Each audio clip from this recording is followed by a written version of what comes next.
नमस्कार, कैसे हैं आप सब? उम्मीद करते हैं आप सब बहुत अच्छे होंगे। आज हम 11वीं कक्षा का अर्थशास्त्र विषय का अध्याय दूसरा करने जा रहे हैं, जिसका नाम है आंकड़ों का संकलन, कलेक्शन ऑफ डाटा। अब क्योंकि आप अर्थशास्त्र विषय के विद्यार्थी होंगे और ज़रूर आपको पता होगा कि आंकड़े किसे कहते हैं। कोई भी संख्या आंकड़ा कहलाती है।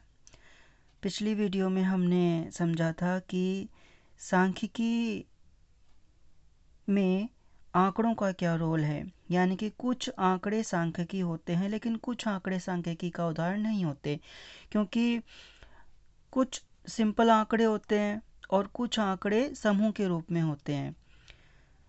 खैर, यहाँ हम समझेंगे आंकड़ों का जो संकलन है वो किस प्रकार से किया जाए, यानी कि उनका कलेक्शन कैसे किया जाए। कलेक्शन ऑफ डाटा अब हम यहाँ समझने वाले हैं। देखो, किसी भी चीज़ को कलेक्शन का मतलब होता है इकट्ठा करना, यानी कि संकलन मतलब उसको इकट्ठा करना। आंकड़े मतलब किसी भी प्रकार की सूचना। अब यहाँ पर आंकड़ों का मतलब ये नहीं है कि हम सिर्फ किसी न्यूमेरिक चीज़ को ही आंकड़ा कहेंगे। कोई हमारे लिए सूचना भी एक आंकड़े का काम कर सकती है, तो वही हमारे लिए कलेक्शन ऑफ डाटा कहलाएगा। अच्छा, कलेक्शन ऑफ डाटा का मुख्य काम क्या है? संकलन करना, यानी कि ये इसका जो केंद्र बिंदु हम मानेंगे, सेंटर पॉइंट, वो संकलन करना है, किसी चीज़ का कलेक्शन करना। अच्छा, प्रश्न ये है कि संकलन क्यों करते हैं हम, यानी कि हम किसी भी आंकड़े को इकट्ठा क्यों करें?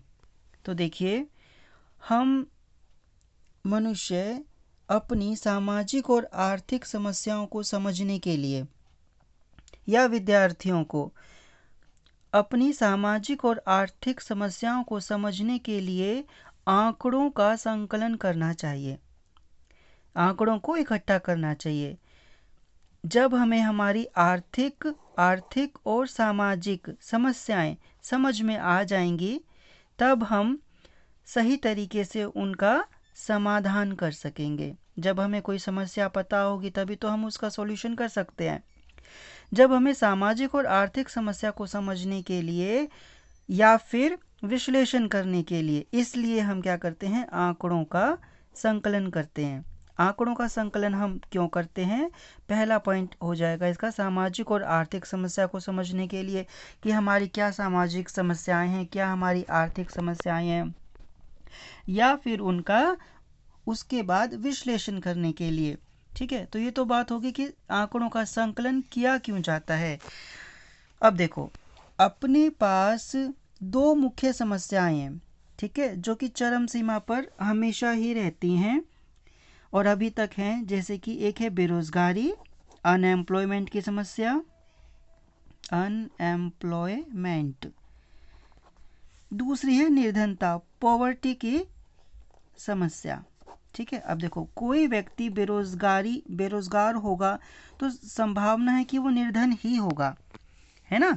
अब जो व्यक्ति बेरोजगार है, उसके पास काम नहीं है, तो ये एक प्रकार की समस्या है हमारे लिए। अब इस समस्या का हमें कुछ समाधान भी सोचना पड़ेगा। तो समाधान तो तब होगा जब हमारे पास उस समस्या के सारे पॉइंट्स होंगे कि बेरोजगारी आखिर क्यों है, निर्धनता आखिर क्यों है, तो इसके क्या कारण हैं और उनका समाधान कैसे किया जा सकता है। ठीक है, किसी भी समस्या को किन कारणों से वो समस्या है और उनका समाधान कैसे किया जाए।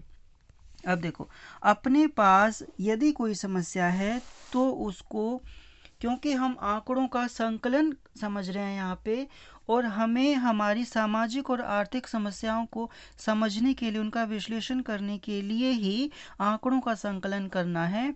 और मान लेते हैं, और मानना क्या, ये बात तो सत्य है कि बेरोजगारी की समस्या, निर्धनता की समस्या भी चरम सीमा पे है, तो उसके कारण और समाधान की खोज करने के लिए हमें आंकड़ों की आवश्यकता पड़ती है।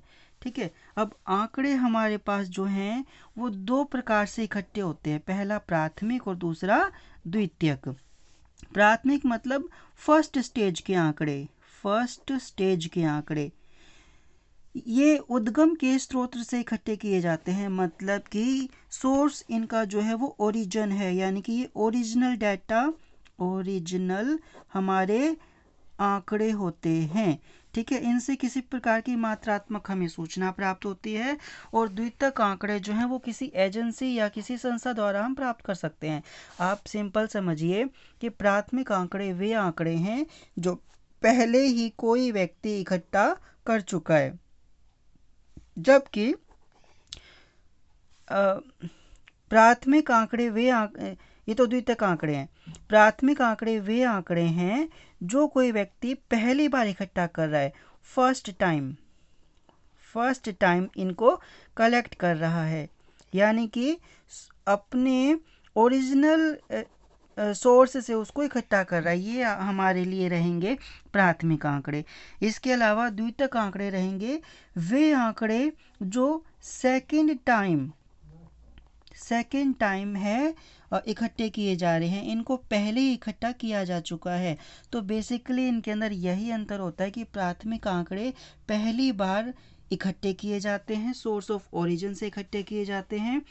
जो अनुसंधान करता होता है वो इनको सीधा इकट्ठा कर लेता है किसी व्यक्ति के पास जाके, जो भी सूचना उसको प्राप्त करनी होती है, जबकि द्वितक आंकड़े हैं वो किसी एजेंसी, किसी संस्था आदि द्वारा इकट्ठे किए जाते हैं।